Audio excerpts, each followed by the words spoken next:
Hello, today we are here in Delft.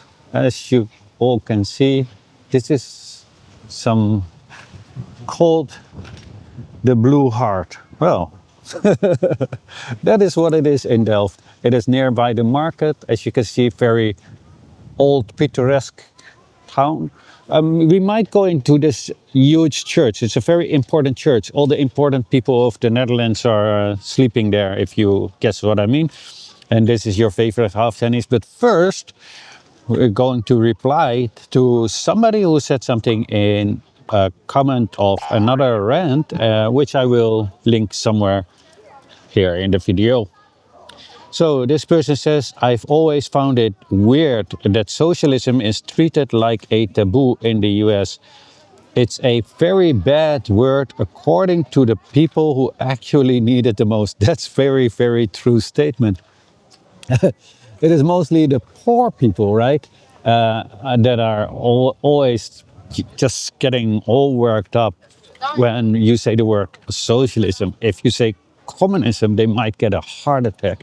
I need to learn to walk slower because I get out of breath and you cannot see anything. Yeah, that's a true statement. I also don't understand why that is. Well, I can explain why that is. I actually know why it is. By the way, we are at the market. Let me just, let's do the market tour later in a second after we just wrap this up. And then we go to, walk on this typical market. And then we also will go into the church right here. Yeah, I'm just going to spend my money on this church because you have to pay entrance in this church, which actually basically amazes me. I'm going to walk off the market into the other streets so you can have a little idea of how the Netherlands actually used to look like, because this is an old kind of type of city. You can see it by the architecture. So anyway, this is the whole thing. So anyway, let's first address the whole thing. So what happened was, when was it? In the 50s, 60s, somewhere around that, they had all these kind of propaganda. It's called the Red Scare. And the Red Scare was anti-communism, right? So it was actually the fight has started from the capitalists against the communists. Because believe it or not, but the overly vast majority of, okay, there's music, then we walk the other side. Most of Europe, if not all of Europe, actually wanted to be socialist or communist. They were very, very much in favor of it. And let me take you, mic. Oh, this mic only has 10% remaining. That's okay because I have another mic with me. So after World War II, they put Europe just in debt. And this is basically how we actually been neo-colonized. So if the people are wondering why, I help a lot of elderly people. Oh, that looks nice. Might go and sit there. Why Europe was always bowing down to the United States? Well, that's the reason. It's called, I believe, the Marshall Plan, right? Let's look at this.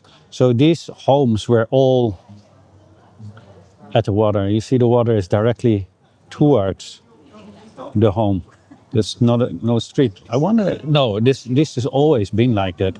But it looks like a little bench, right? That is why I all of a sudden wondered, like, if it was ever, no, but it's not a street. As you can see, it always have been what we call a gracht. Not sure how to call it in English. And that is an evangelical bookstore. Not everybody is interested in it. So we had the Marshall Plan, and that put us in great debt with the United States. And this is how the United States took grip on Europe. And then they started to have this whole propaganda thing here too, and everything must be against socialism and against communism. But the Europeans must understand, why is it actually that everybody wanted to be socialist and communist? At that time, people didn't have much like games like we have now. They didn't have the television. They didn't have all these social media to be to have their mind occupied with fruitless things, right? Because it's not giving you anything that you need in life most of the time, unless you're watching my content. No, I'm just kidding. Just kidding. So, what did the people do? They actually read. So what were they reading? They were reading books from Karl Marx and all these kind of things. The people at that time were more politically aware than we are now. Oh, this is the same thing, I think. Yes, we get at the same market, and that is the main difference. So they actually knew what it was, and that is why they chose for it. And now all these people, they don't know what it is. They think it is synonymous to having totally no freedom and one vicious ruler who doesn't want anything other than making your life miserable. That's basically the new definition of the people who have not studied the matter of socialism. So that is extremely, extremely problematic. And that is also the reason why you have these people that get so mad. Now, why is it so extreme in the United States? Because it is extreme, right? We cannot deny that. Let me find my little tripod so I can just put it down here for a minute. Don't tell me that I lost it. Yes, got it. So the United States took it really, really, really far. And in a sense, I think you can say that it is actually very, very abusive to human beings. So the Red Scare was not only just propaganda in the sense of having paintings or drawings or these kind of things. Those were too. But what they also did was scaring them constantly. How did they scare them? Well, they did it with little children who were in school. They did all these drills that they acted like there was some sort of an attack, like a boom boom drill, right? Everybody understands what I mean with that. And this is how they scared an entire generation of kids into thinking that the communists will come and, drop boom booms on them. Because as a small kid, they were sitting in the school benches, and then the teacher will tell them, you have to duck under it, and then do all these kind of drills. So it makes it look really, really, really real. Because why else would people do all these kind of drills, right? Now, it happens to be, and it has been proven all along, that there was never, ever such a threat. So why did they do it? Just to scare entire nation. And disinformation, like the CIA agent said, right? One of the directors, when he was asked, when do you know that your disinformation campaign has succeeded? And he explained, don't remember the exact quote, so it might be, but might also not be.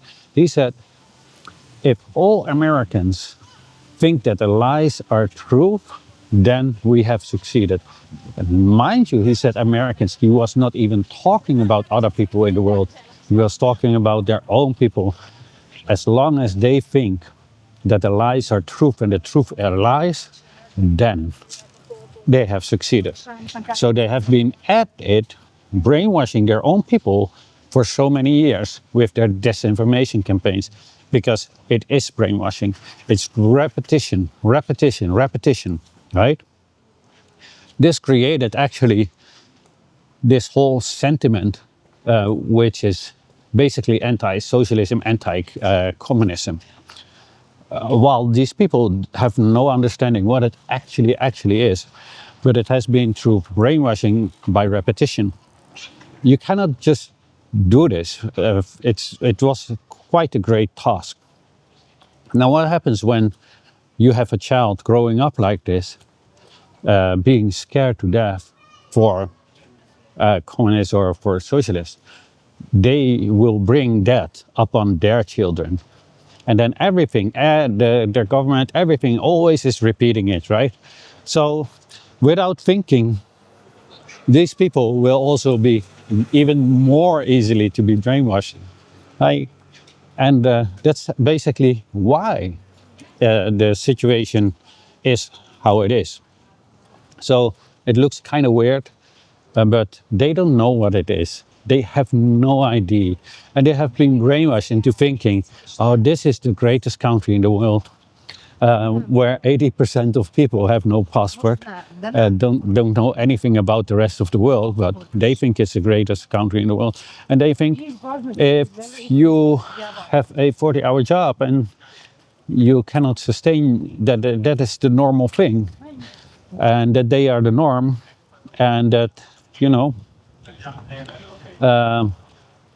you just should take another job. That's normal. Just take more jobs and just enslave your way away, and that people who do nothing own all the wealth.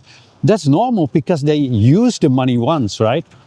So these people, yeah, you cannot blame. I cannot even blame them. Let's stand on that bridge so you can also see a little bit of the bridge, because it's a waste of walking in this. This is really a nice town to walk, actually. But you also want to see a little bit now that we are here, right? Let me get off the auto track. Let's just see the view. There you go.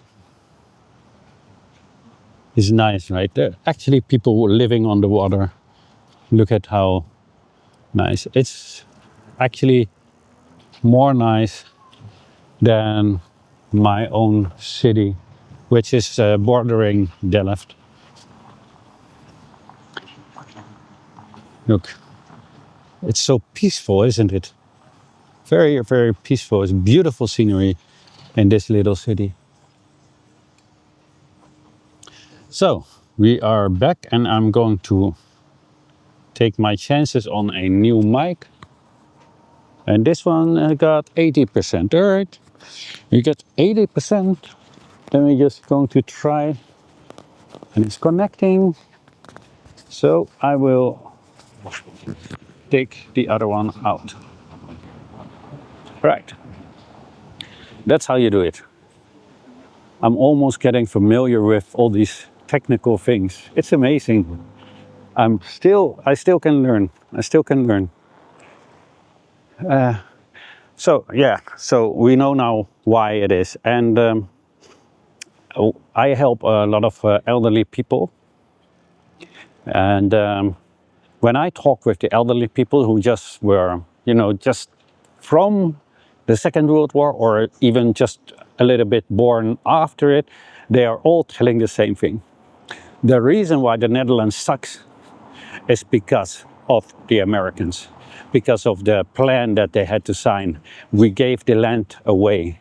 That is the reason. Now, if you're asking the more younger generation, unfortunately, many of my generation and below, they will say, no, the reason why the Netherlands basically sucks is because of foreigners. Okay. Right? This is how the whole perception changed, because they have no clue what really is going on. Because again, similar like the United States, no political education, no real history. We are being taught a fascist history. Now, I've said it in other videos, but for the people who don't understand what a fascist history is, that is actually a history that has been made up to be glorious while it actually wasn't that glorious, to give the people a feeling that there used to be a glory time, and therefore we can now blame the other ones, or blame a certain group, or blame whatever it is that you want to blame, for not being glorious anymore. But all the while we were never glorious. The Netherlands was never ever glorious. The Netherlands had what they called the golden times, were only golden for a very few hand, I want to call it hand-picked, but they're not grapes. Just a very small group of people, and those people were the most savage people you can imagine. Those people were from the VOC that went around the world to commit numerous crimes. We were almost like the United States and is now, and the UK was before. That was the actual history. While at the same time, while robbing and stealing and colonizing and enslaving other people, we were actually oppressing our own people here. So yes, this is a nice little town, but most of the places in the Netherlands were just mud, all right? People were walking on wooden shoes. Yes, wooden shoes, I'm not kidding. I'm not sure if we can see some, then I will show it. Otherwise you can look it up on Google, Dutch wooden shoes, then you will see what it was that we walked on. At least half of my ancestors. And they were walking through the mud with it, and they were eating roots of flowers, right? You know, the balls that we put in the ground to grow a flower. That's actually what we ate. So if that is what you call a golden age, then I guess it was a golden age. But at the same time, if that is what you really think is a golden age, then I don't want to have ever have a golden age in my time ever again, because it just was really bad for overly vast majority of people. All right. Now there were a couple of people that had all the money. But yeah, they didn't like sharing so much. And what they did at that time, a lot of people don't even know this history. I don't know how the Netherlands kept all these kind of things so hidden, right? When they said you can do business in another nation, you would get a letter from the king or the queen, whoever is in charge. And it would basically say you're allowed to go and do whatever you want. If they don't want to give the goods, just take their lives and then take the goods. That's literally what they did. They went to China and they went because the Marines, you know, the sailing ships, etc., was really good from the Netherlands at that time. It was top notch. Nobody was better than us. And these ships had cannons also on it, and they just would sail to the shore with a small boat and just tell them, give us everything you want, otherwise we're going to blast you away. That was what they called doing trade, right? It was not going over to another nation and then, you know, pay for the goods that you are bringing back home. No, it was always stealing. That is also what we are known for, the biggest thieves. It's very unfortunate that history. Oh, look at this. It's a nice place to have coffee. I think last time in Delft we were from the other side, right? Look at this. This is how the people saw. And somebody was waving. All right. Yeah, this is quite a nice town, right? I'm sure that many of you watching also would like to come and visit this town once. They might need to pay me something for showing you all this, right? Anyway, just kidding. So when those ships went, they also put just the Dutch people on it, just, you know, ordinary citizens as soldiers. So the soldiers were sent also alongside to fight for merchants. If that isn't capitalism, then I don't know what. That's hyper capitalism, right? Let's see here. There's oh, this is an old school, it seems. I'm not sure if it's still in, but at least there's you can see gemeenteschool. It means gemeente is like how do you call it? City hall school, something like that, or the oh no, it's from the place of government. I don't know. I hope I remember to edit in what it is in English. Anyway, we're going to have a stroll here to see how it was, because it used to be a school. So yeah, the Netherlands was hyper capitalistic, and that is why we were so good in enslaving people. We stole slaves also, right? Yes, somebody in my comment section, I'm not sure if it was on YouTube or on TikTok, thought that I meant we stole these people from slaves from Africa, but no, it was not like that. And I'm not saying that Africans are slaves, because there was a little misunderstanding. What I really mean is, there were times that they were waiting for example, the Portuguese to leave from the shores of Africa with their boats full of slaves.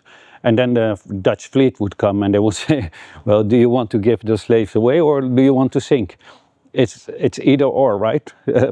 Make a choice. And this is how they stole slaves, like literally. It's quite a history that we have. And a history that also must be talked about. This is not to bash the Netherlands, but we cannot ignore this history, because if you ignore this history, then you will keep repeating the same mistakes. And that is why they are not teaching us all these kind of things, right? But we were savage. The Netherlands was really savage. But somehow we are viewed as very timid people and everything, but the normal population is. But you know what the state did? Nah, it's most horrible things you cannot imagine. It's inhumane. And it seems like not much has changed, right? The people, most of them are quite okay. They're a little bit brainwashed, but you cannot help it. It also has been going on for decades, right? And the government is still doing the same thing, right? Doing a lot of wars. So a handful of people can get their greedy, sticky hands on all those fine resources. That's basically what we do, right? So I always say we, because we are also a NATO state. And that is why everything what the United States does, we are in it. But somehow, yeah, we have a good deal that the United States always gets the blame and we don't. But probably the ones who's benefiting the most is also the United States. Well, not the United States, but the capitalists of the United States. Oh, this is the center, the normal center. Let's have a walk over here. Oh, this is probably the new center. It's not that interesting to see, I think. Ma, you guys want to walk here? That's just normal shops. Let's just not go there. We can go back to the market and show the market, and then get into the church, because last time a lot of people also enjoyed that. And I think we already almost came to the end of what that comment was about. So I hope people do understand now why it is. Ask them what exactly it is that they hate about communism or socialism, and you will soon find out they have no idea what it is about. They come always with things like authoritarian, no freedom, etc. And then just ask them, a stateless state, how is that authoritarian? It cannot be more democratic than that, right? A stateless state, that is actually the goal of communism. But other than that, communism, there has not been a communist state yet. The stage has not yet arrived, because it's very difficult to do. And in my opinion, it's only doable if the rest of the world also is going along. So I'm not sure if I will ever see it in my lifetime. But I think definitely it will happen in other new lives, because it's just the way that nature should go, right? A lot of people in the West are now feeling how bad it actually the situation is for them, and now they will be crumbling down, unfortunately, and they will become so misery. And probably there will be some revolutions, because you cannot hold people that are in misery, right? It will happen. The problem is when, and also by who, right? Because once there is a change, it is not always a good change, right? So a lot of people think, oh yeah, I'm in such a bad situation. Any change will be a good change. No, that's not true. Because if you don't have people who are capable, and don't have people who understand basic things like what we were talking about, like socialism and communism, then you don't want to have them in power, right? Because you want somebody in power who actually knows something. They are making their own peanut butter. Let me show it to you. They have all these different kind of peanut butters with, I don't know what it actually is. Oh, chilies, onions, other things. Well, that's nice. That gave me an idea. Let's make some peanut butter ones. Been a long time. Actually, since a kid, I haven't made it. My dad used to make its own peanut butter. We had to grind it with our hands with the thing. It's very tasty to do that.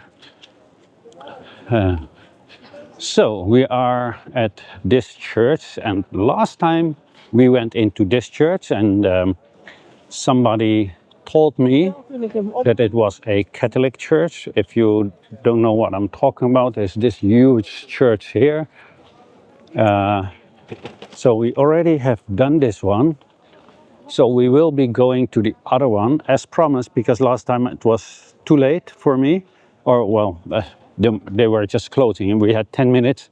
I'm not going to pay $10 to be in a church for 10 minutes because I cannot show anything, right? So let me just find back the market again, and then we can just stroll around the market. Maybe I can do some groceries, or maybe I should do that after. Let's just first do the church, and then we get into the market, because then at the same time I can do some groceries. Yeah, I think that's a good idea. Isn't that a good idea? So let me in the comment section know if you have actually studied something about socialism, real books from like the real socialist literature or communist literature from the people that actually were and wrote those books. Or have you not? Just let me know in the comment section. And also, do you like this little town, Delft? Is it surprising to you? Did you ever know that the Netherlands actually looked like that in the past? Now we only have a few cities that look like this. But in the past, they all were kind of like this, more or less. And we are already seeing the church that we are going to. Let me see. That's a big building over there, and we're going over there. And let me see how I can get in. Oh yeah, we have to turn left here. And then we are at the place where we actually almost started, right? It's going to be fun. I'm not sure if I've ever been in that church. If I was, it probably was for free at that time. Because I cannot imagine me, myself, going to pay to get into a church for just my own pleasure.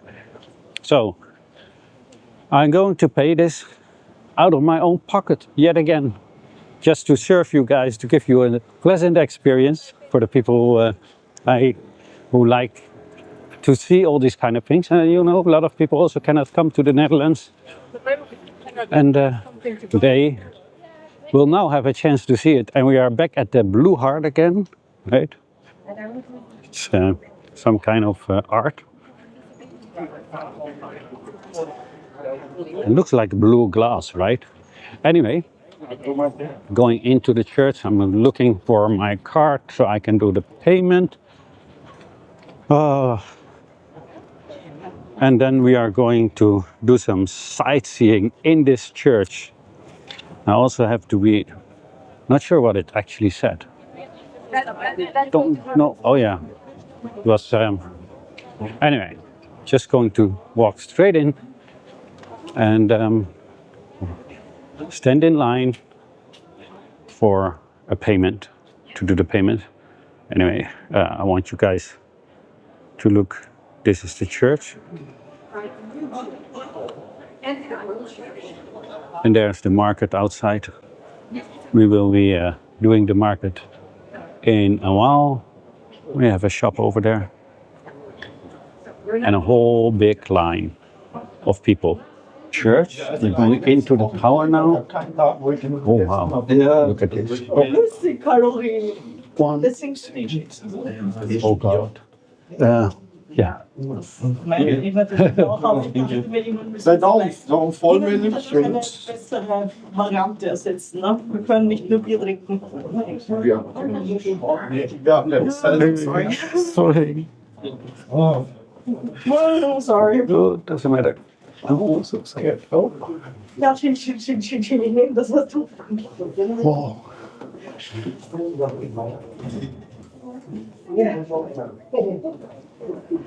I'm not gonna lie, this was really difficult, especially while having a camera in one hand. The stairway is extremely tight. I felt really trapped and it just doesn't stop. It's fine. You're almost there. Oh, yeah. Keep going. Thank you. Keep going. You have one more way round and then you're there. Oh God, thank God. It's not at the stairs, but I'm also scared of Until height. this level. Oh, thank you. Oh, finally solid ground. No, I'm scared of heights. That's why I cannot look down when I.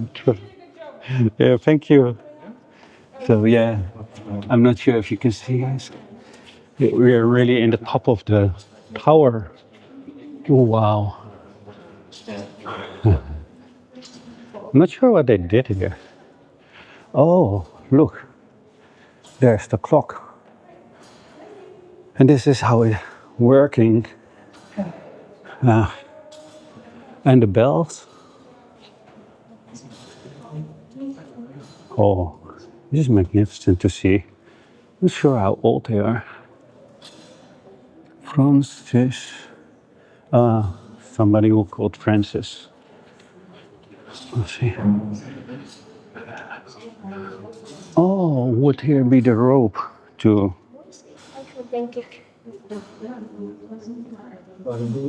All right. And here's another tower to go even up more. Nah, we're not going to do that. I'm not going to do another climb. Unfortunately, I hope you can see a little bit now. You see the whole city from above. I'm not going to do the other stairs. I'm sorry, guys. This is the view, but look at how small everything is, right? Look at it. For me, I just barely fit in. But that is because the people back in the days were much smaller. Look at the view, all those rooftops. Right? Nice, right? That's old style. I'm glad I could take you guys with me. And look, and that is where we are going. Now it needs to adjust to the light every time, because small windows. That's the market. We will be walking on that market or over that market, in that market. I don't even know. And the opposite side there is the old city hall. And we also have a place to go. Yeah. Well, I'm not going to do the other one. I'm sorry.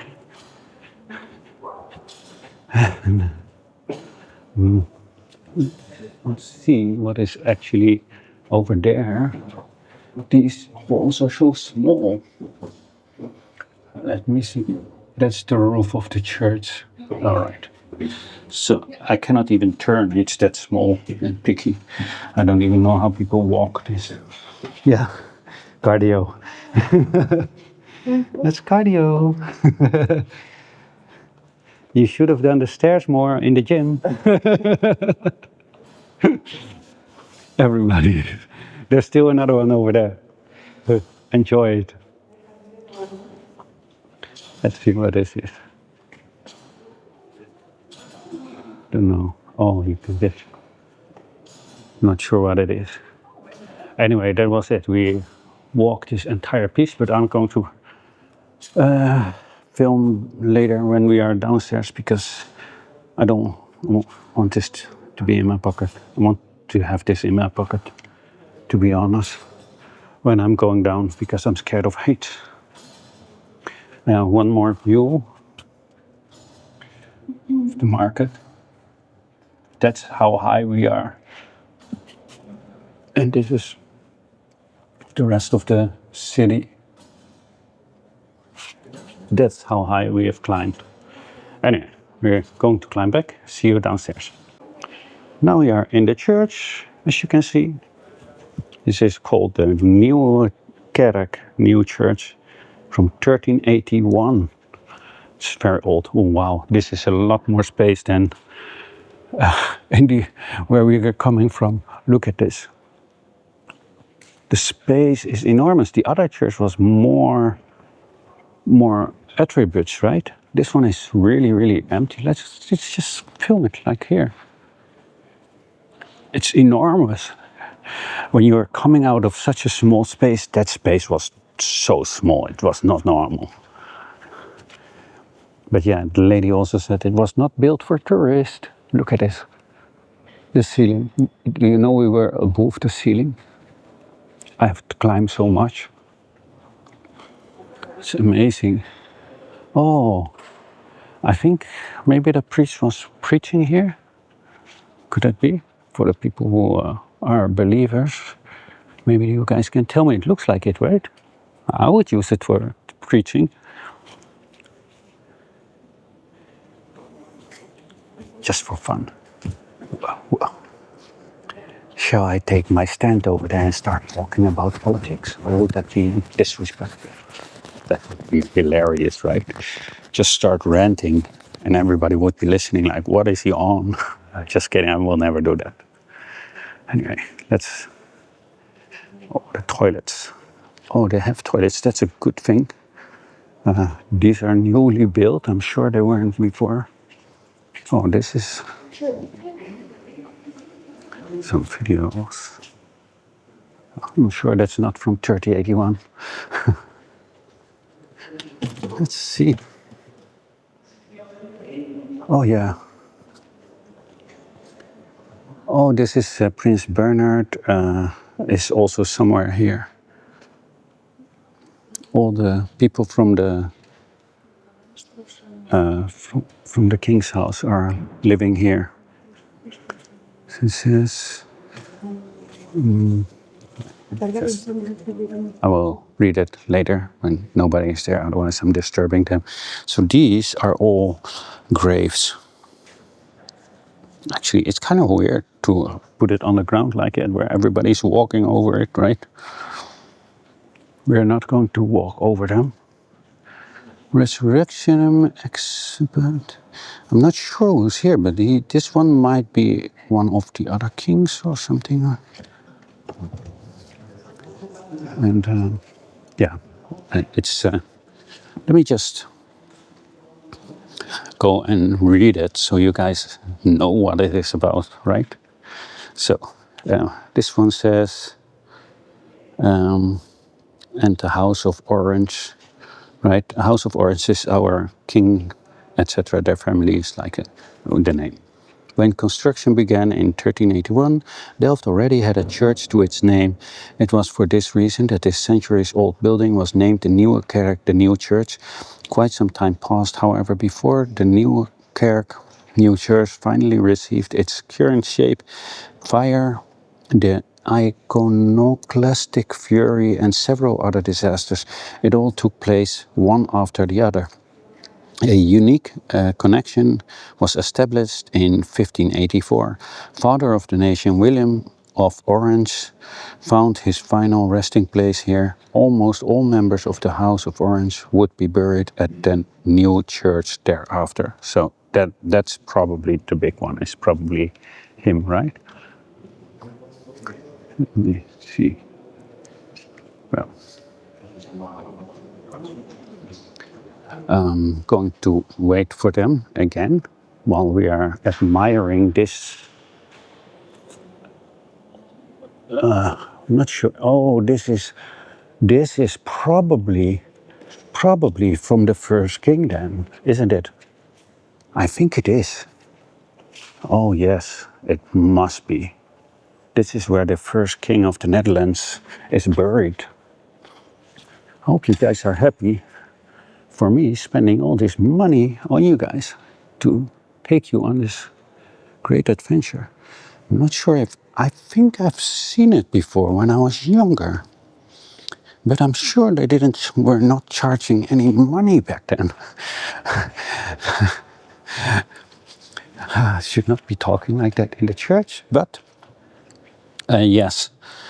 So this is Prince William of Orange, 1533 until 1584. Oh, so he became almost 49, right? Something like that, 49, 50 years old. So this, oh, let me put it in English. So, funeral monument for William of Orange, the tomb of William of Orange, father of the nation. Well, let me put it, it's this. Father of the nation was to be more than just a funeral monument. It had to be a proper representation of the Prince's glory, while at the same time symbolizing the independence of the young Dutch Republic. The grave had to appear regal in order to show that the Republic was on par with the kingdoms of Europe. All right, so, oh yes, we're going to talk about the symbolism. Okay. Well, oh yeah, I can just click on it. So, you have this one here. I'm not sure you can see it. This symbol here. Marble relief emblem with representation of King of Orange. Oh, right. They're not doing it really. I'm going to. They were talking about all these kind of things. They all have a separate meaning. Like this, I think that's something to do with being balanced or whatever. I don't know. I'm just making things up right now. There's a book. You can see it. So everything, all these kind of things have a sort of meaning, but I was clicking on it and it wasn't working how I directly wanted to work, and I'm a little bit impatient when it comes to the. So this is how he's supposed to be look like. Let me just see if I can zoom in a little bit.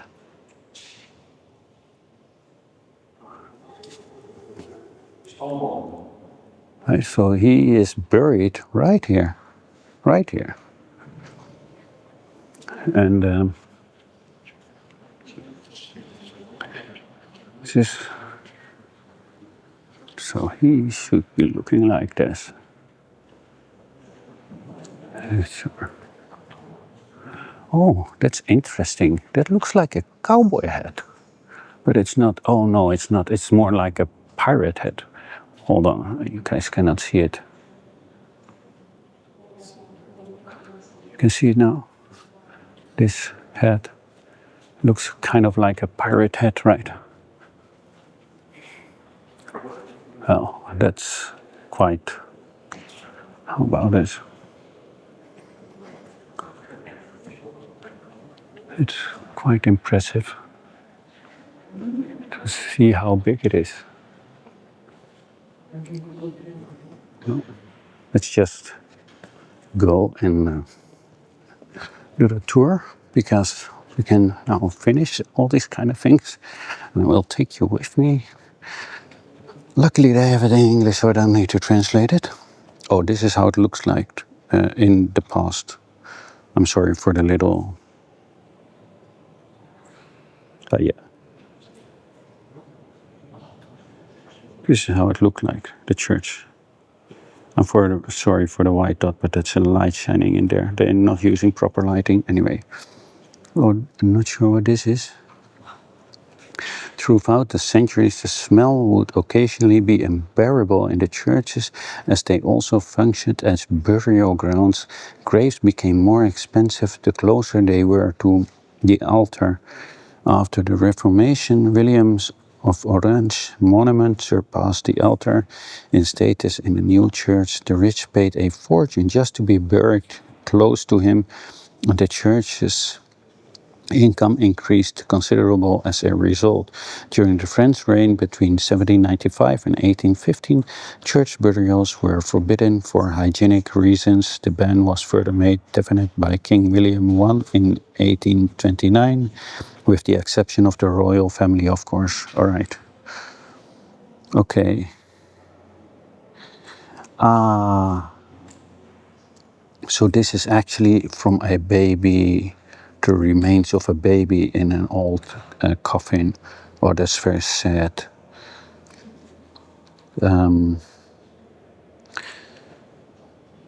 So this is 1700, 1800 is this one. Wow.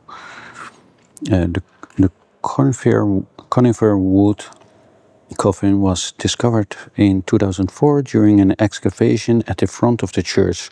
This one was in front of the church, not in the church.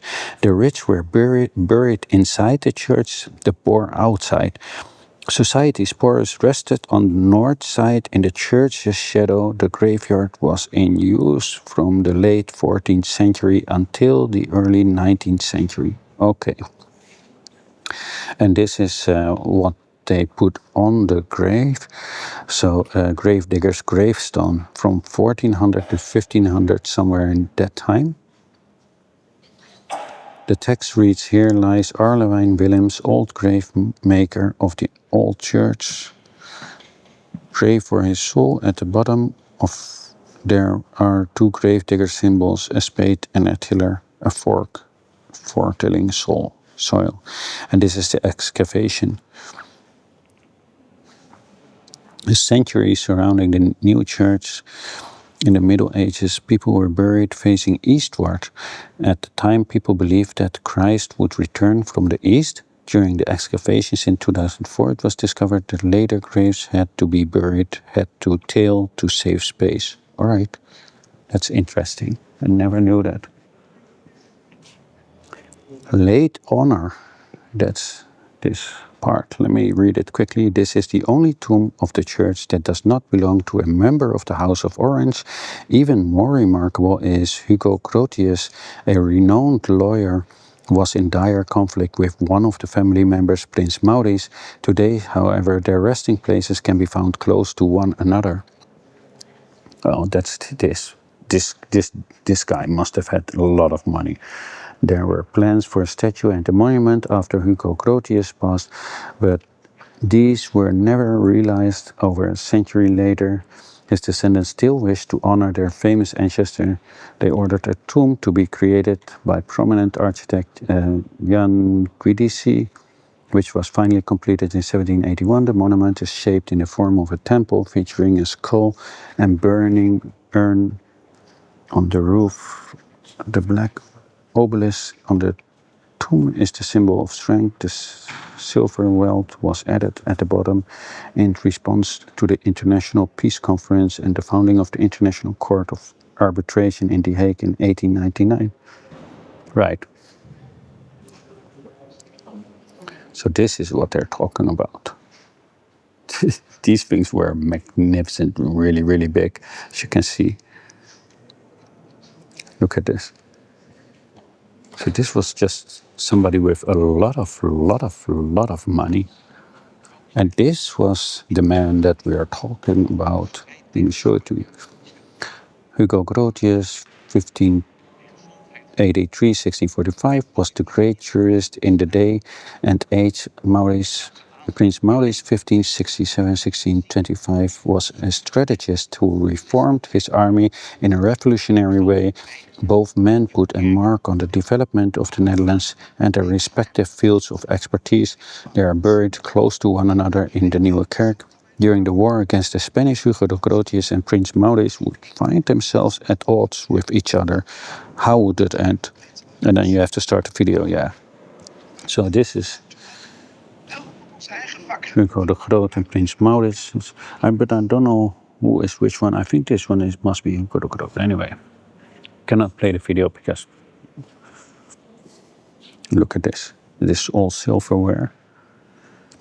From image to word. In the 1566, the Lonocalist fury raged through the churches of the Netherlands. All Catholic symbols, like the image of saints, altars, and confessionals, were shattered, while the walls were painted white. Protestants wanted modest ceremonies seated around the pulpit as the Word of God now stood central. Communion was therefore celebrated far less often than the Catholic Eucharist. The organ fell silent. It was, however, clearly missed as the congregation a cappella was not very pleasant to listen to. A long debate followed to use or not to use the organ for psalms. Delft was one of the first to bring music back in 1634. The organ and the congregations were once again united. And this is all the silverware. It's amazing. The plateaus and cups are among the oldest complete silverware. I'm not sure if you can see it.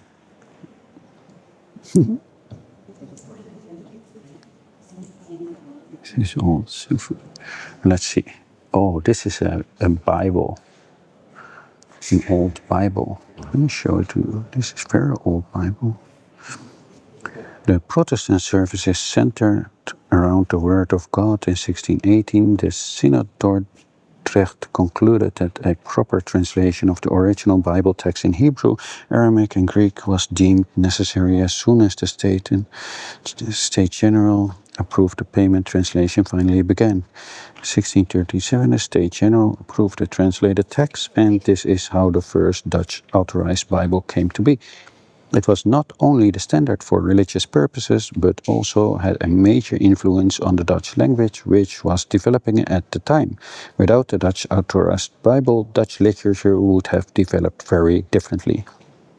And here you can see some old painting service in a Protestant village church. No, that's from another church, but this is the Bible. This is that exact Bible. Wow. You guys can see it? Wait. It's amazing, isn't it? I'm not sure if you enjoy this kind of thing of me doing right now, but these are people are all sleeping here, right? One after another. You see all these things on the ground is their names and etc. And below they are sleeping. That's something, right? And let's go to Princess Pauline from 1800 to 1806. Oh, that's a little girl. But oh yes, she only was 6 years old. Look, a forgotten princess. Princess Paulina was the daughter of King William. She passed away in 1806 at the tender age of 6 while her family was fleeing Napoleon's impeding armies. Paulina was buried on the Brainwashed estate, but her grave was forgotten over time. The famous German politician Radenau, who later owned the Brainwashed, discovered a neglected monument in his garden in 1911. He promptly informed Queen Wilhelmina, who had the coffin and remains brought to the Netherlands in secret. Paulina was subsequently reunited with her parents in the Nieuwe Kerk. The funeral monument from Germany was also placed here. All right. Wow, that's an interesting history, right? So that is where she is. That's sad, such a young person.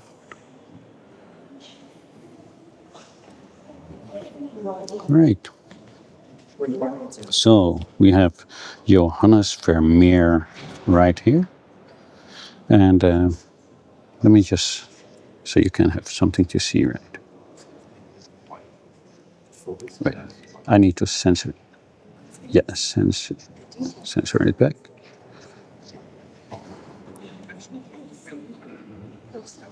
You can see something what's happening. Will not be so boring. Johannes Vermeer, 1632-1675, was baptized in the New Church and grew up to be one of the Netherlands' most famous painters. The young Prince William of Orange, 1650-1702, was named stadtholder of Supreme Commander of the Army. The Netherlands was attacked from all sides and demanded a strong leader. He was in dire need of additional troops. What is the relationship between Johannes Vermeer and King Stadtholder William II? Well, then you need to watch this video. You guys have Google it, and let me know in the comment section. Windows with a story. The stained glass windows you now see in the churches have always been there. The medieval stained glass windows were lost in the city fire of 36, and the explosion of the powerhouse, the thunderclap of Delft in 1654. It wasn't until the 20th century that the church got its windows. The windows all tell their own stories. They dedicated to the House of Orange, biblical stories, and Hugo Grotius. Oh yeah, well now we must look at all those windows. That is what they're talking about. That is what they're talking about. I'm not sure in other countries if they have this, like in the church, but here it's actually quite normal to have this. So, this is, and there you can see it was placed in 1533 to 1933. Oh, that's, we call it a family weapon, right? And the other one besides is also, oh, they're all like, oh, and look at this. So these two belong to each other because it's one person. Yeah, so they're all telling a story. I'm not sure if you guys can see it because there's a whole story to be said. So this talks about Prince Willem van Oranje. I'm not sure what they mean. I know the guy, but so this is a gravestone of for Ernst Casimir. That's one of these. I'm not sure who it is. Prince Ernst Casimir was born in 1822. He was the fourth son of Anna Paulina, one of the Russian Tsar's daughter, and King William II. He was born with the hydrocephalus and passed away after only a few months. Ernst Casimir was buried in Brussels, where the family was staying at the time. Disaster struck again in 1848. When his older brother Alexander passed away, he was buried in Delft. A year later, their father's funeral took place. Anna Paulina was heartbroken. Eldest son King William III at the time, took the initiative to have his younger brother's coffin brought to Delft in 1860. Anna Paulina, aged 65 at the time of the event, was present at the reburial. Anna Paulina passed away in 1865, and she too was laid to rest in the New Church. Oh, so this is the whole family. It's very interesting, right? This is a little painting of, just imagine in that time, look how big this whole thing is compared to the people. Yeah, those are the riches from the Netherlands, not the ones that I was talking about. These were the ones who are benefiting from the Golden Age. Look at this. Parental love. In 1795, the last Orange stadtholder, Prince William, is this a 5, the V? I always forget, or is it, I don't know, fled to England to stay ahead of the French troops. His son Frederick would go into battle as supreme commander of the Austrian army against Napoleon, but the young prince passed away in Italy As a result of a fever, as a Protestant, he could not be buried in a church. He did, however, receive a simple sandstone memorial plaque on a church in Padua. A traveler addressed a lanternation about the memorial to William V, who ordered a marble wall monument by Italian sculptor Antonio Canova. For his son, it depicts a weeping woman with a stork symbolizing parental love. 1896, Queen Emma had Prince Frederick moved to the new church. His memorial plaque hangs behind the tomb of his older brother, King William I. Right. This is nude, right? So this is a royal monument. King William in 60. King William in 1772, 1843 passed away after his abdication in Berlin and was moved to Delft. According to tradition, his widow, the Belgian countess Henrietta d'Oltremont, remained in Germany and had a funerary monument built by Belgian sculptor Willem Geefs in 1847. This is remarkable as Belgium ceded from the Netherlands under William's first rule. In 1901, the Rijksmuseum brought the monument from the D'Oltremont family.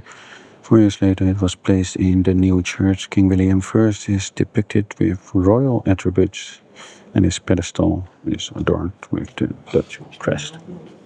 Right. That's the whole thing.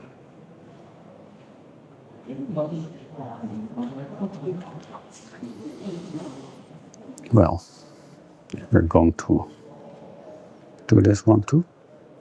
King William I and Johannes Laak. King William I, 1772-1843, was crowned the first king of the Netherlands of House of Orange-Nassau. In 1850, he was a true entrepreneur. He invested in trade, shipping and industry by creating a series of canal and road networks. He amassed a huge personal fortune. Politics, however, was something he was not particularly interested in. He had abdicated the throne in 1840. As a disappointed man, King William I did right by the country despite among criticism from the people. What did Merchant Johannes like? Okay, well.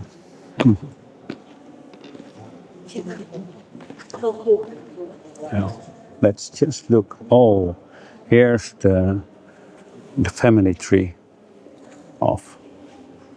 Let me just get a picture. This is the whole family tree of House of Nassau of Orange, so our king's family tree. It's the entire tree. Wow. I think I've never seen this before. Let me make a picture also while I'm at it, right?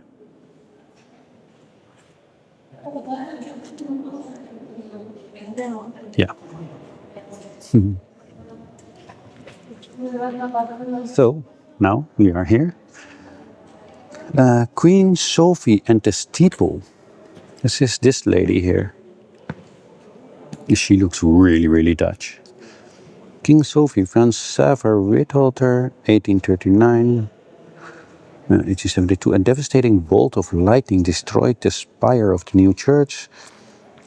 Queen Sophie, William III's wife, visited the church to receive half of the struck Wittrock's orb. 3 years later, a new spire steeple was successfully erected. It was designed by a famous Dutch architect, Pierre Cuypers. All right. Well, she passed away when Sophie passed, 1818, 1877. That's weird. She was dressed in her wedding dress in accordance with her wishes. In her opinion, her life had ended on her wedding day. Wow, that's... Ooh. The public could purchase photos of Sophie laid out, and a cult of mourning formed around the royal family. She was interred in the royal crypt. William III remarried Emma Waldeck, Piermont. Oh, There's a street with that name in my city. Now I know who that guy is. No, I have no idea what this is. Oh, could it be some sign or something? I don't know. But look at all those windows. All those windows. This is amazing, right? Oh, this is Queen Wilhelmina. Queen Wilhelmina. Oh, I know her from old money. Obviously I wasn't born back then. She's from 1880 and 1962. Queen Wilhelmina became queen at the age of 18. She would grow up to be a significant queen, not to mention bold given her attitude during the Second World War.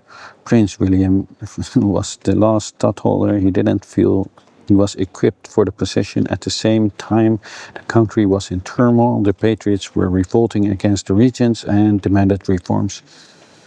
Both members of the House of Orange had to flee the country during their lifetimes. However, their public image is very different. What does Queen William think about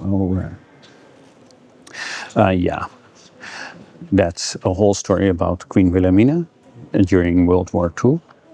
She, oh, wait, I have to,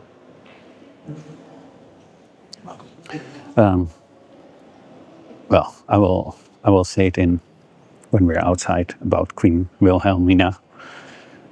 But let's just look at what this is actually.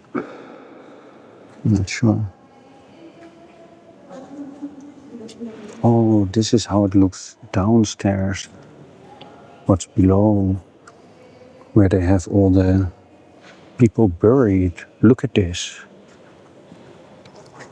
Here you see those are coffins. I'm not sure if you can see it correctly. You see it? Yeah. These are coffins. Small miniature. This is how they. So it's beneath the floor. Wow. This is.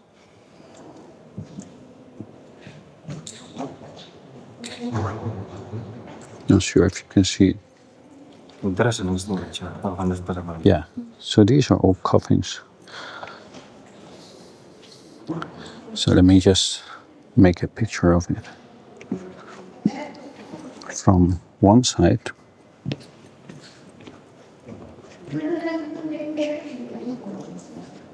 And then it will also be from another side. Well, and then we are walking back to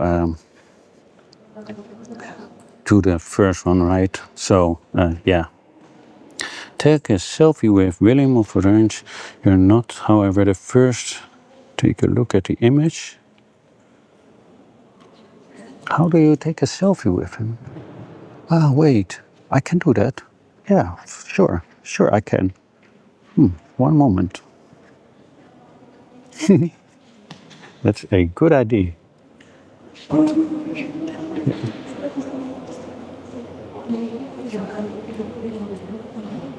Making a selfie right here with William of Orange, Prince William of Orange from 1533 to.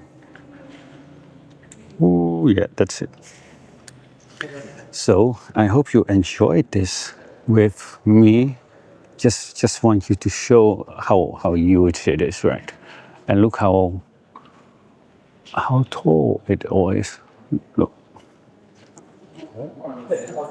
Look. When I look up upstairs, I get scared because I'm scared of heights. It's that high.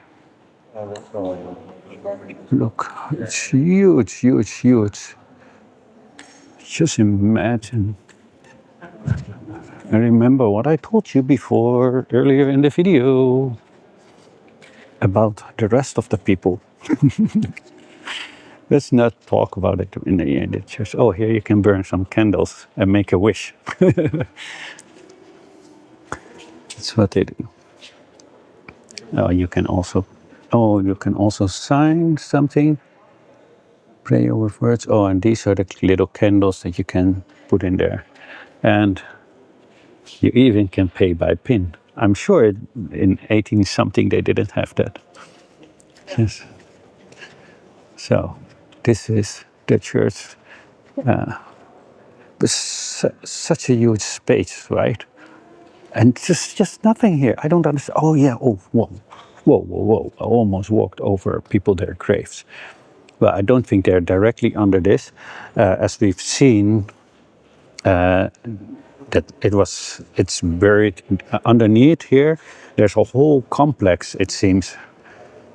So yeah, that was something, right? Now you've been in, yeah, where all the kings and queens and princes, well, not all of them, princesses are being buried. What is this? Oh, online donation. Yeah, we don't do that. I'm poor. I'm really, really poor. This already was a lot of money to go and see, especially because I also want to show you guys the tower. I'm really inclined to go all the way up in the tower, but yeah, I thought it was quite disappointing to be up there, although the view was okay. Oh no, this is not outside, right? There's the exit. All right. Let me just go to the exit and find my key. And not sure if I should. Hi. Okay, and we are at the market now. Look at all these people, they're waiting for fried fish. I actually used to work for this company. Oh my God, look at them, all waiting for fried fish. Yeah, this is the typical Dutch market. Where you can buy all these nice veggies. Look at this.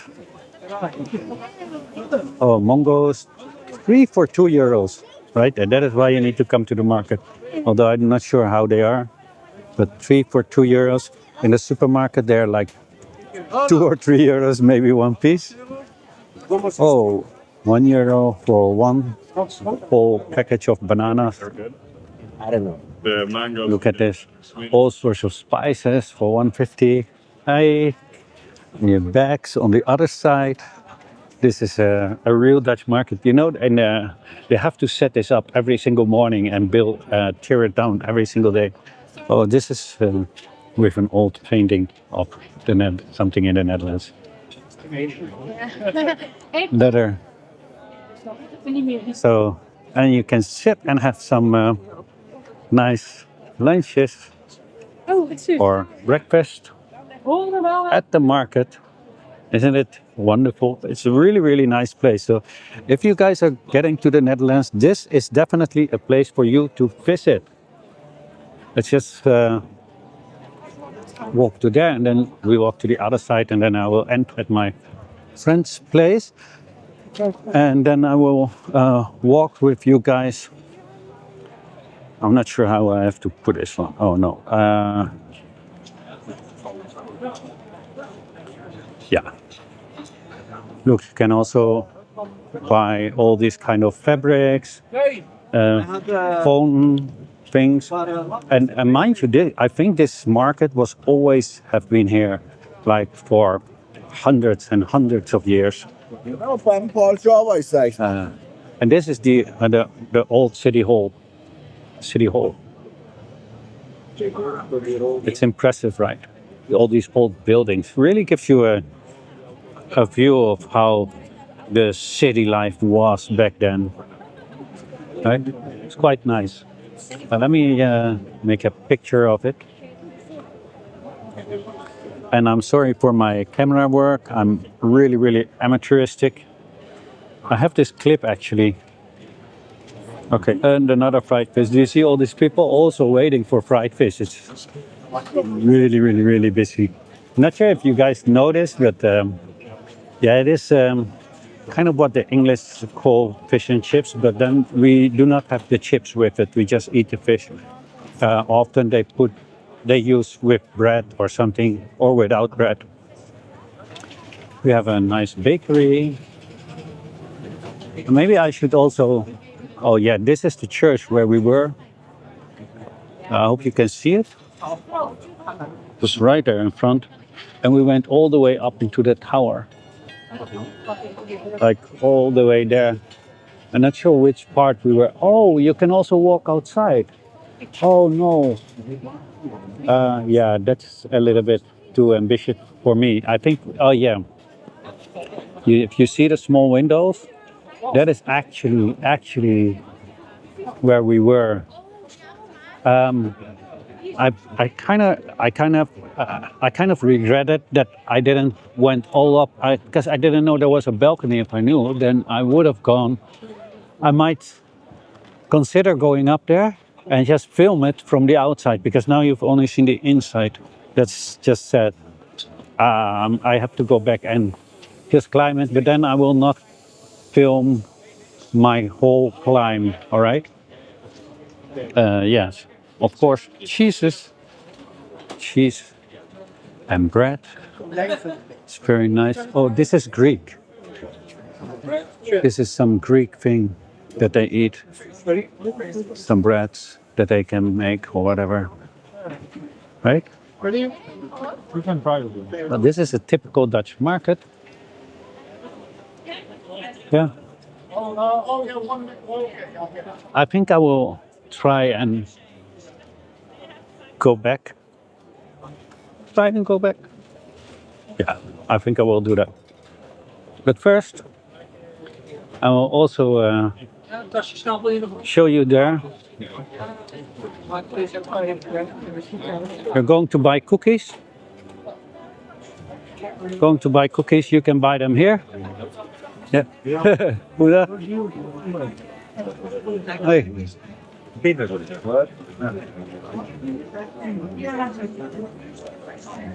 Ik stuur je zo een factuur. Ja, ik heb gezegd als ze cookies willen hebben, moeten ze hier kopen. Je bent toch bezig nog? Ja. Wat je nog even zien? Ja, ik was net even in die toren, maar ik zie dat je dus een balkon hebt. Maar ik ben maar tot het eerste level gegaan. Ik dacht dat ik dood ging. Boven die blenderkeer doen. Nee joh. Ja, 100%. Boven? Ja. Oh shit, daar staan ook mensen. Oh. Het kan ook dicht zijn, hè? Vanwege de wind. Nee, ik zie wel mensen. Oh. Maar Nog een keer met je laboe doen. ja, ik ben alleen maar bij de eerste level dan geweest. Ik ben alleen door het raam, ja, maar ja, ik heb ook hoogtevrees. Nou, ik ga het toch proberen. Ja, dat is heel goed. Ja, maar ja, moet toch wat doen voor de video's. Trap is wel goed niet. Ja, die trap is ellendig. Ja, joh. En vooral als je valt, als je aan het filmen bent en aan het lopen bent. En dan met die tegenliggers. Ik zie je wel staan. Ja. Hoi.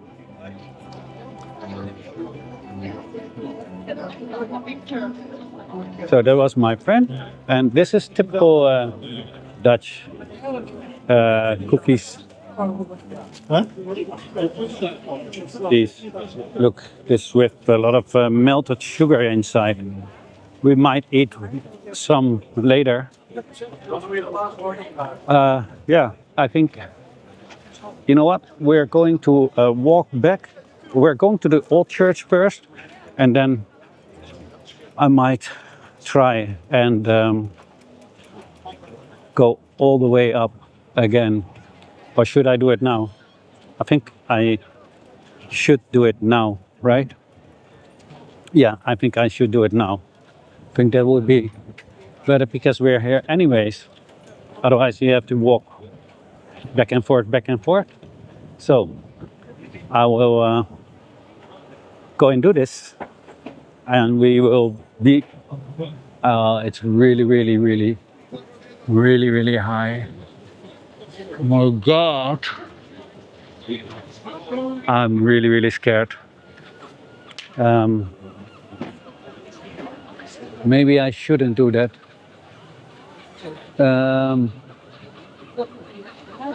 Let's just first reconsider. Because, yeah. And then we just walk to the other church first. We make a church tour over there. And then we will see if we go on top of the tower.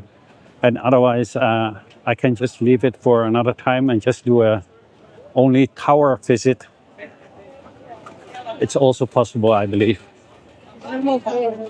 So, this is a huge video that we're making. I hope I can make it all in one and render it. I think it will take hours to render this kind of huge video because it's all also in 4K. Right. Well, anyway, let's talk about what we saw over there. So it looks all like really rich, right? But at the same time, the people in the Netherlands were really poor. I mean, they're eating like the roots of flowers, right? We call it bloembollen, flower balls, because you actually should put them in the ground to sprout flowers or to grow flowers. But we were eating them. My ancestors were eating them. Half of my ancestors. The other ancestors were eating rice with chopsticks. It's funny you have this kind of real big deviation of cultures, right? Yeah. If you just think of it. So when we were running around in the mud in the Netherlands, my other ancestors were having dinner with chopsticks. Just think of it. Ah, I think they mean that church. I can see it already. We have to run because of the music. Don't want to have that copyright thing. Not sure. I don't think it is because it's a live band, but still, nonetheless. Let's walk over there because then we have more people. Yeah. I hope you really enjoy this because it's nice to see something, right? Let's just have this beautiful view so you can see the real street life of the city Delft. Quite relaxing city this is. Feels also always really relaxed. My city, The Hague, which is just a small distance from here, feels always very tense. People really stressed out. The markets, the people are not that nice as here. But yeah, quite nice, right? This is something nice to see. Oh, the food looks good. There's a lot of students here because there's also a university. I believe it is for building things, etc. How do you call it? It's architecture. No, it's not architecture, but bouwkunde. Bouwkunde. I don't know how to say that word in English at this moment. I'm too lazy to go and look on translator apps. So we have arrived at the other church. Oh yes. Isn't it amazing? This is what I like of the technology that we have right now, right? So in the past you really had to travel, or people need to tell to you how it looks like, and now we can just film it and I can just show it to the rest of the world. Because I'm sure many people have not seen this little town. It's a very underrated town, to be honest. Oh, look at them. There's all sorts of festivities going on. Probably because there's a lot of students. Yeah, students like to move. Hey! Oh, that's my sister from another mother. Having the same camera.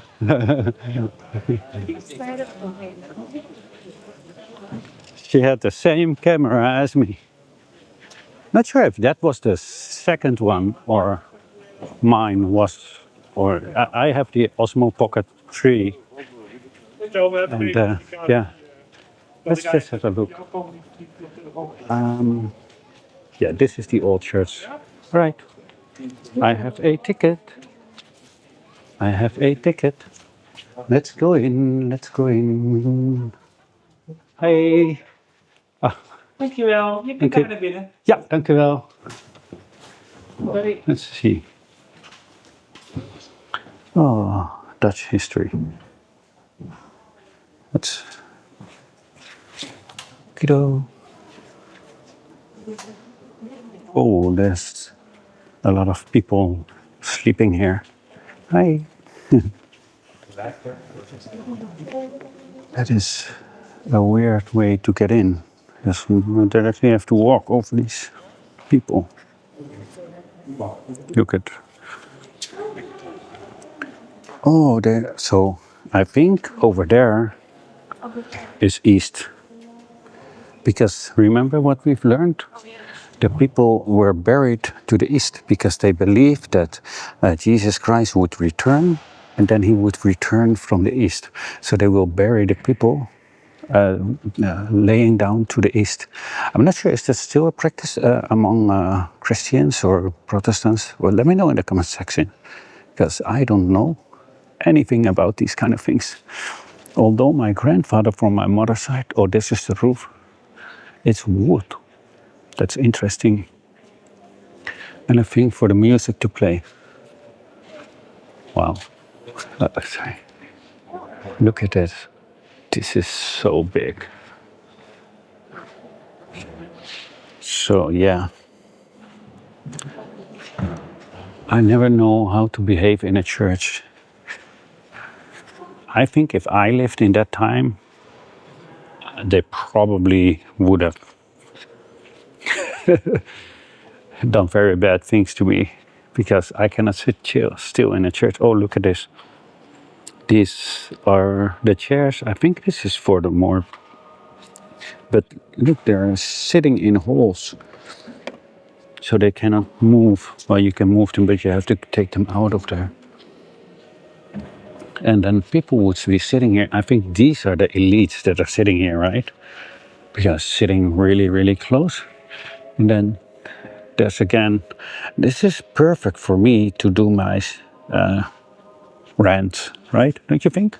Yeah, do you guys all see me standing there doing a rant? That would be hilarious.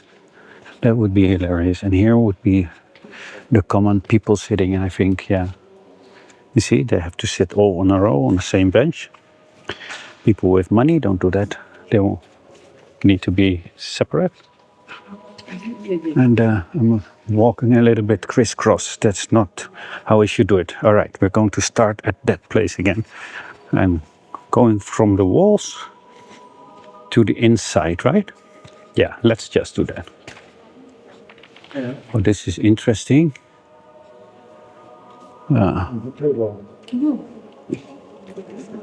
Who is that? Oh, it's really hard to see because they use the wrong lights.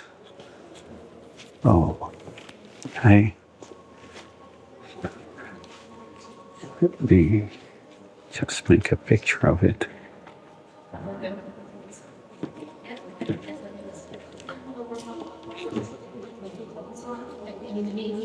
Huh? How can you make a picture when the light is like that? Right. Sorry, waiting for this man to leave. Okay, so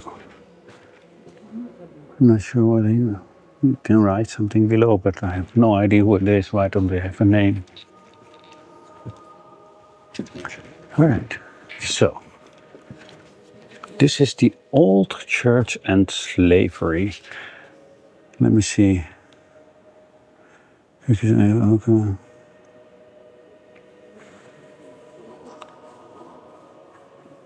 Oh, because in the 17th century, the church was also in the economic system of slavery and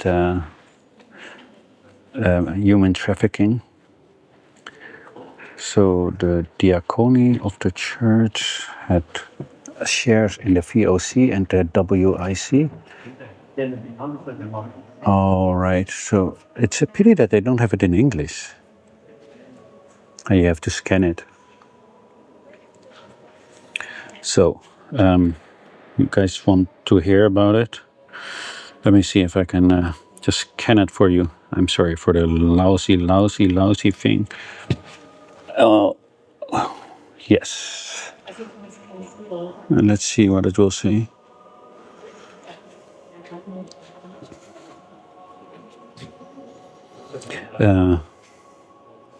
Okay. Many people associate Piet Hein with slavery because he worked for the VOC and WIC. These institutions indeed engaged in the trading of enslaved individuals, but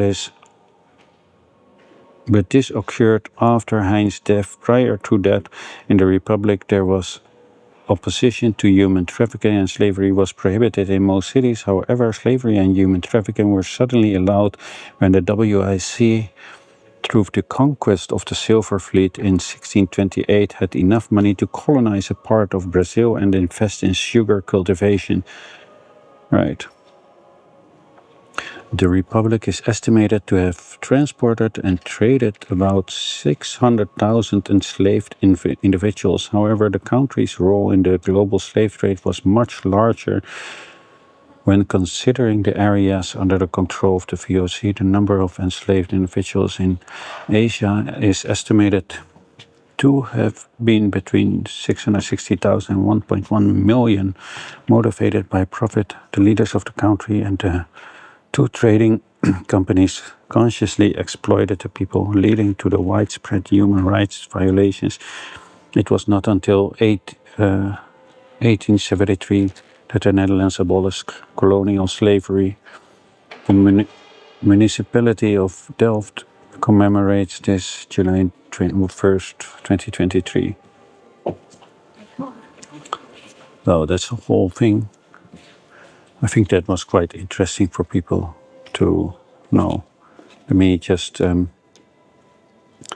share it with myself so I can read it later, because it's quite interesting history.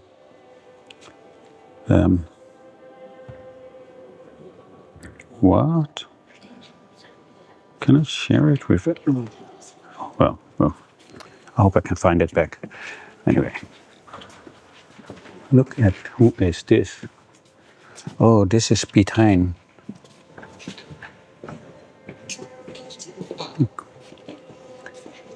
This is Piet Hein. All right. Oh, sorry. Oh, look. So they say it's a funny thing because the boots he's wearing are two of the same kind. They didn't have a left and right foot at that time. Well, they did have the left and right foot, but no different boots. They were all one and the same.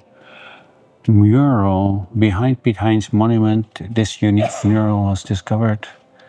It is Grisel, a painting of in various shades of grey. Piet Hein is depicted in kneeling position with his... Oh, right. Oh.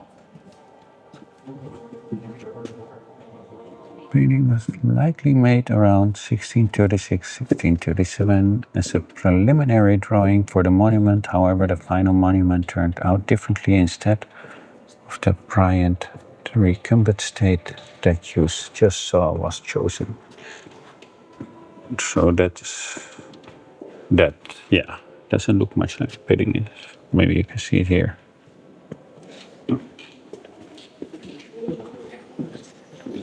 Well.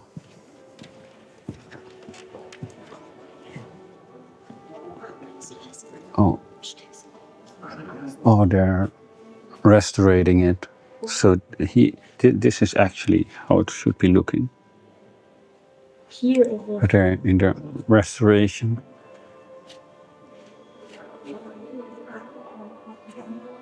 And above his his tomb, you have a black flag with his family shield, and also a weapon cabin with his harness, his commando staff, and other attributes, and the three ship's flags with burgundy crosses in 1628 door Hein samen met the silver float, which they basically stole, I think. Looks like it, because it says buitgemaakt, yeah. They were not buying things, so we can safely assume this was the Silver Fleet. Okay. Oh, this is interesting. So, 1568, starting of the 80 Years' War, 1584, Prince Willem of Orange is being shot to death in Prinsenhof, Delft, 1588. The Republic of the Seven United Dutch, 1602. The VOC started, 1609. 12-year truce between Spanish and the Republic. 1618. A 30-year war with entire of West Europe. 1621, Jan Pieterszoon Koens. Okay, Pieterszoon Koens did a lot of crimes in the Banda, on the Banda Islands. Is that Indonesia? And then 1621, the start of the WIC by the oprichting. Oh yeah, when they started, they said they explicitly want to work in the field of human trafficking. Yeah, explicitly. It's just ridiculous. 1628, het loon van de Spaanse soldaten in de lage landen kan niet dus. Okay, so the Spanish cannot get the money anymore, the soldiers. That leads to trouble. 1629. So in 1629, the silver that Piet Hein brought back to the Netherlands, they could beat the Spanish. And because of that money, also the WIC can it can create its own wish to make a colony in Brazil. They're only using it for bad things, right? The 1635, the governments of the Republic and the people in charge, WIC, changed their opinion about human trafficking and making of slaves. Slavery is no longer forbidden. And then you have 1637, Johann Maurits of Nassau, Siegen voor de wind van de kolonie. Okay, they're starting to conquer parts of Africa. So they could expand in the human trafficking and slave trade. In 1637, the 1637, they really are big in the slave trade.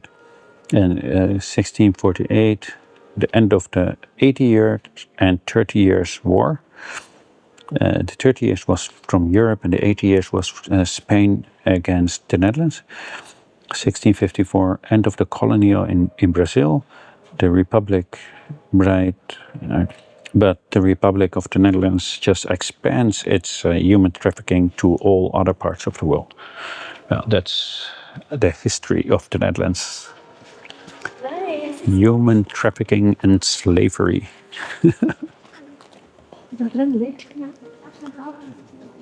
That's amazing, isn't it? De schepping hier van elementen. Oh, right. See, it's a whole story actually what they're having here. I'm not sure if you can see it. Maybe you can see this one better. Look at this. Could that be Adam and Eve? It's Genesis 3, and then 1:7, and Earth Genesis 3:1:7. Oh yeah. That's Adam and Eve. It's this one. Not going to read it for you guys. Yes, you can. You can look it up. I almost fell down because I tripped on this guy here or girl. Van den Heer, it's copiers of Wilhelmina. This guy passed away in 1823. And I tripped over his thing because it's all sticking out.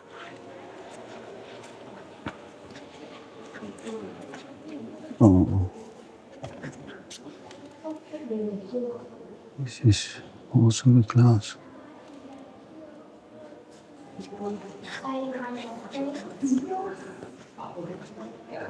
And that's all these kind of windows they're telling stories, right? They're all telling stories. Oh, I'm going to hell now. I'm stepping on people their grave. Which is this? February. I have no idea what it's written here, but who is this supposed to be? This is an important person. Looks like. Can you guys see it? There's somebody behind it, but I have no idea what. Seems important. Let me just.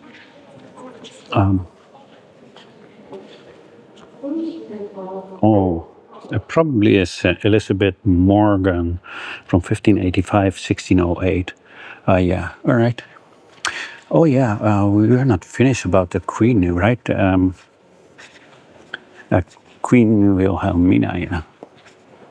So during World War II, oh, Christ, you're forced to walk over people their graves. Oh, wow. This is another tomb. This is a huge tomb. Look at this. Martin First Harpet Trumpifs Memorial. It's all in sort of Latin, I believe that is, but I don't know how to. Oh, right. Martin Trump. So this guy does have that memorial. Even in today's time, it's a lot of money. He must have been extremely rich. Martin Trump from 1589 to 1653 with a gun in his hand. Probably just finished a home invasion. Yeah.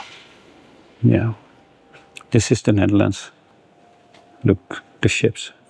They were really, really powerful on the sea. The Netherlands was really powerful on the sea. That is why they could colonize so many countries. Yeah. And then we are here. Look at this. Okay. Well, that's fun. I think you can make confessions here, right? Let's see inside. What is? What? Oh no, it's just a hall. This is an entrance of the church. All right. Okay, though. Oh, here you can see the evolution. 1050, it looked like this. 1240 was like this.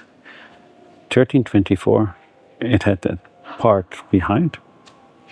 This was 1396. 1430, right? It already had a tower with a clock. 1510. What the? Oh, they extended this part to here. Yeah. And this is 1563. There's a whole part extra.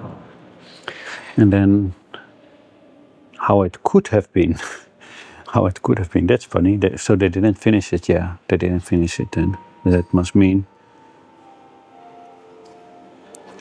the church never became the edifice that was foreseen in the 16th century. The original plans were for basilica, which was even more impressive and twice as big than the old church we see today. It never came to pass. This maquette illustrates how the church eventually was planned to be if all the plans had come to fruition. This is how it should have been. But it ended. Well, it's almost there, right? Almost, almost. It ended like this. Well, oh, this is interesting, the paintings. Let's do the paintings, guys, because then you can see how it used to look inside. Look at this. Look at this. You see how small the people were, actually? Look at this. Just honestly. how huge it must be, especially in that time. It must be really, really impressive. It's impressive now, but let alone in that time. Oh, look, he's digging a grave or making room for a plate. Because I think these are, I think it will be the same like in the other church, right? Oh, there's only 10% remaining on this battery, but don't worry, I have another battery with me. We're going back to the, I'm not sure, but I'm not going to promise. Look, they're digging a hole. I'm not sure if they were putting the body right in it, but in the other churches showed that they had a whole complex where they saved the bodies. But now, when I look, he's so deep. Excuse me. Well, and they said, in the other church, it's also said it was all right. So I think this is a study place, right? Where the people can study. All tables, maybe for a Bible study or something, right? And here you have also for the music.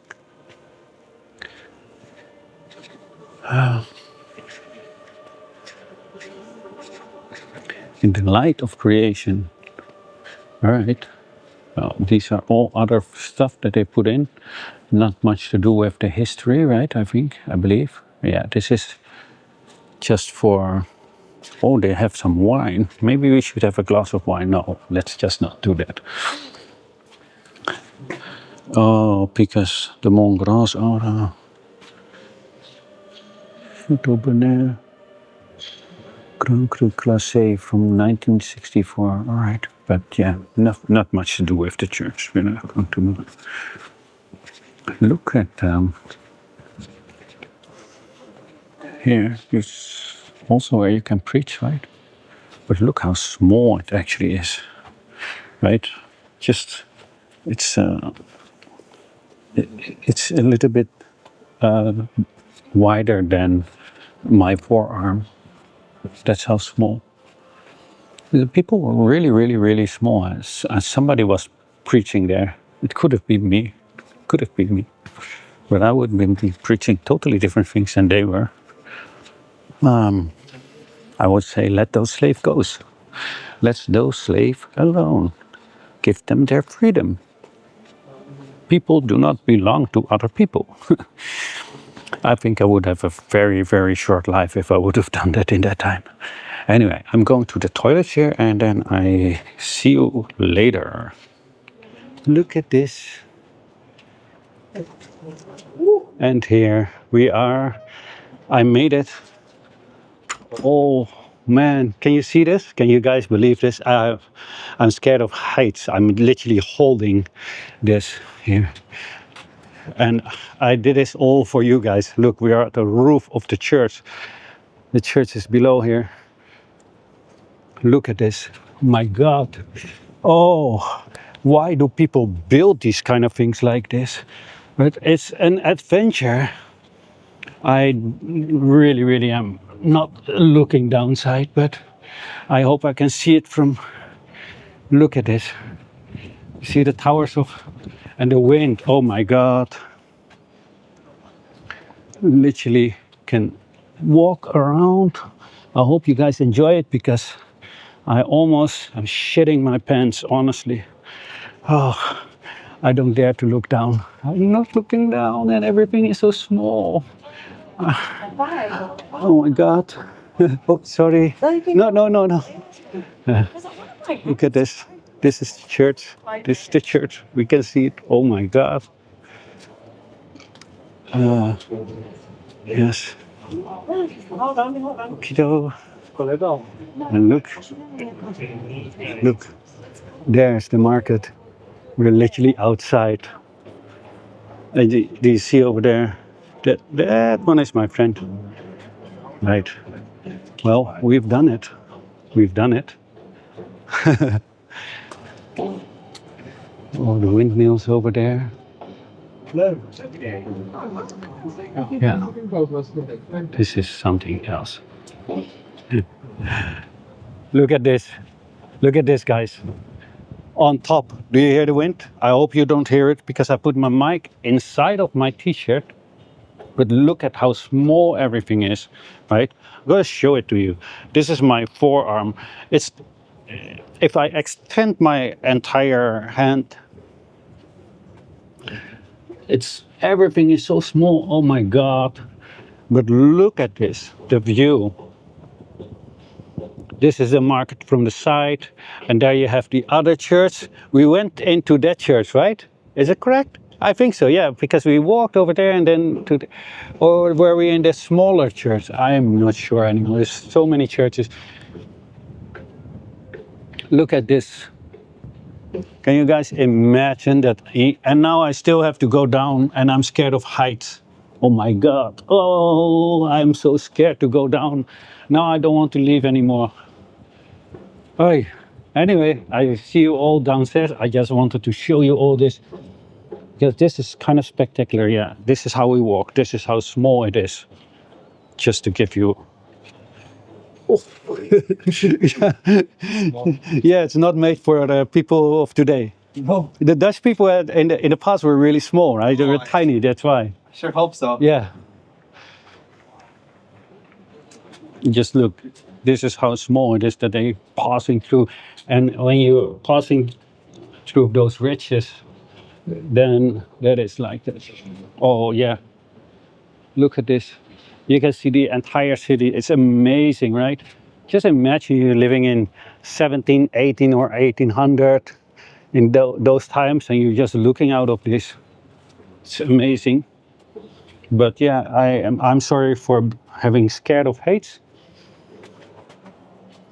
And then going to that other corner, we have to walk through such a small thing. I'm not sure if I'm scared of height or maybe it is too small for me. It's like, what do you call it? Claustrophobic or something like that, right?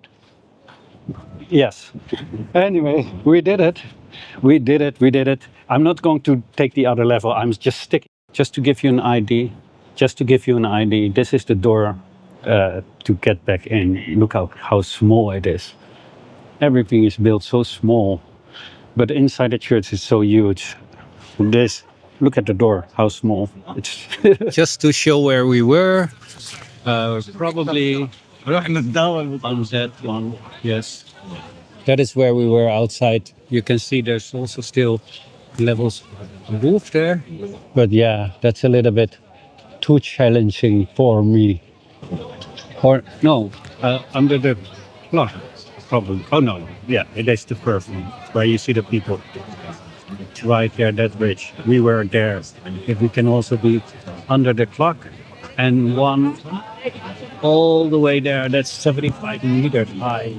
So I think we might have been at. I think we might have been at 50 meters or something, 40 meters, 50 meters, something like that. Anyway, I hope you enjoyed it. And yeah, going to have a little bit of food. See you later. At the end of the video, look at this. That's a windmill. I think a lot of you never seen a windmill, right? These are typical things in the Netherlands. Very famous for having so many windmills. I actually was thinking about going to have a bite over there because I haven't eaten yet. I was so busy coming over here. But first, let's film it from the outside. So you can see a lot of people. Oh, right, there's a shop. I can buy some flour. I always wanted to go to that shop to buy flour. I also bought some garlic, smoked garlic. Look at how big it all is. It's just weird, right? Everything inside, they make everything so small, but the buildings are really, really huge. But not where they need to be huge, right? Like in that church. And let's take it from the other side. In the church, this is milling all the grains to make flour and all these kind of things. Yeah, I'm going to see if there's something affordable there to eat. And maybe something nice. I saw a lot of nice things along the road over here. People eating. And there's a baby crying. So we're going to stop filming. See you in a minute. All right, I just had my food finally. One slice of bread with cheese and ham. And a small bowl of salad. I have posted a picture. This is the windmill where I was sitting in, and look at this, how cool this street is. This is like typical Dutch street. Used to be everywhere like that. I can still remember, brings back old childhood memories now. I was growing up in another place when I was really, really young, in a very, very small, and my parents were still together. That was before I was 6. Yeah, that was kind of a different time.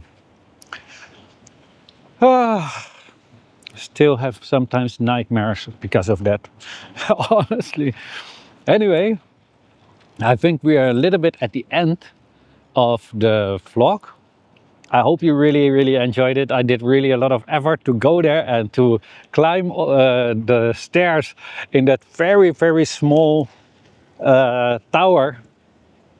Next time I will try to go all the way to the top. Well, you guys need to encourage me by smashing that like. Otherwise, I will not do it. It's really, really scary for me because I'm scared of heights. Yeah, let me know what you think of this kind of vlog and the settings. I think it is really cool to see some other places. I think it's also cool for you guys to see some other places from the Netherlands. We do have some awesome places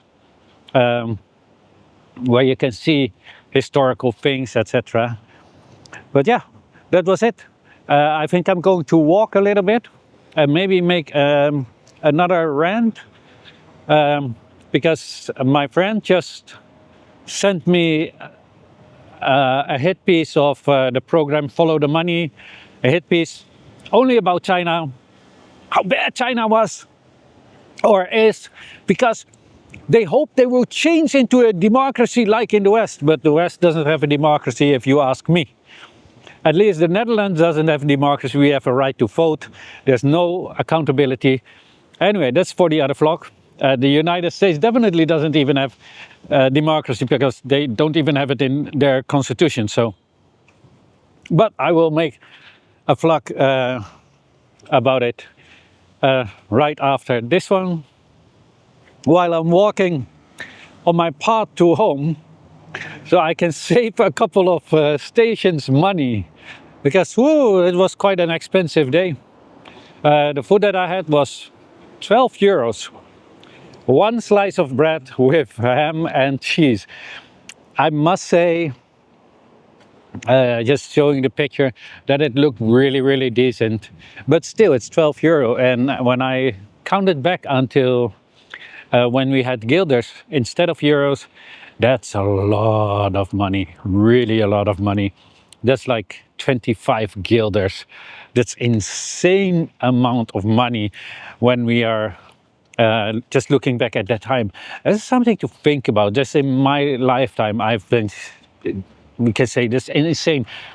If in the past they would charge you 25 guilders for one slice of bread and some ham and some cheese and a cup of coffee and just a salad. It was good though. I'm not gonna lie. It was really, really good. Well done. Props to them. Visit them. It's a feast. Presentation was good. Taste was good. It was real baked bread. Probably from their windmill flour, etc. Because they are also doing courses in baking bread. So it was delicious, I must say. And the presentation was good. So yeah, kan gewoon hoor. Je komt er niet op. Ik film mezelf. Okay. So yeah. But still, it is still 12 euros for a little bit of flour, right? Anyway, I'm not going to cry about it. There are other things to cry about. I'm a little bit worried about what my bank is going to do this month. Probably not so good news, but we will see. And yeah, that's it. Not sure what else to say. Hope you enjoyed it. Hope you enjoyed the view here, and I hope that you also will visit this little town. By the way, this is not sponsored. I just paid everything from my own pocket, and it's a lot of money for somebody who is broke, like me. Anyway, nonetheless, it was all worth it. Sometimes you should not think about the money. Sometimes you just should do something really, really nice. I enjoyed it. I also hope that you really, really enjoyed watching this vlog. I hope you watch it until the end.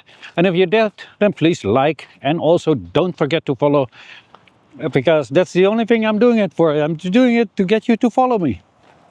So maybe one day I can grow a little bit with my little pathetic channel that I've set up. I'm trying to find a way to make it more professional, but yeah, I'm just doing everything myself, and that's a lot of work, especially now because a lot of people are asking me to go from one place to another. I have quite limited funds when it comes to that, and just traveling all the time is quite expensive for me, because traveling in the Netherlands is just not a cheap thing to do. It's quite expensive.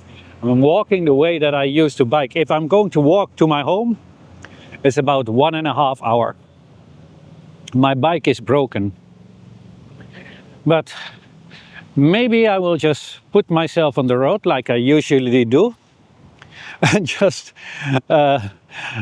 you know don't give myself a chance to even take the tram. Now it is 4. Yeah, I have to do a vlog and doing another vlog anyway, and then I can start editing. So yeah, I think when we are at the bridge, I will let go of this one, and we'll start another one about that hit piece that they were talking about, and I will start to break it down for you guys. And I hope that you will give me some feedback on the problems that I will lay out there, and but do it constructively, because we want to have some constructive debate, and also forcing you guys to think, to use your brain to think, because that's what I want. Oh, I'm not sure if I can walk there or can only walk on that side. I'm used to being on the bike, so I just went to the other side, and I should cross the road again. But I like to walk on this side, the sunny side. Anyway, just going to show you something else, because some people may not have this phenomena in their own country. Look at this. Yes, these are boats where people are living in. That one is quite nice though. Just living on a boat. These boats are not sailing, by the way. So it's not like, oh, look at that. See, those are, and this is just a normal house. That's quite nice, really nice to live there. Not sure if it is a house or if it is something else.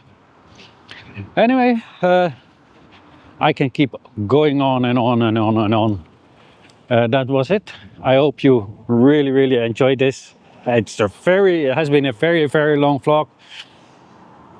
I hope you've seen how scared I was to get all the way to in the tower. If enough likes, maybe I will go to the next level. So it all depends up on you guys. This was your favorite half Chinese, and as always, have a great day.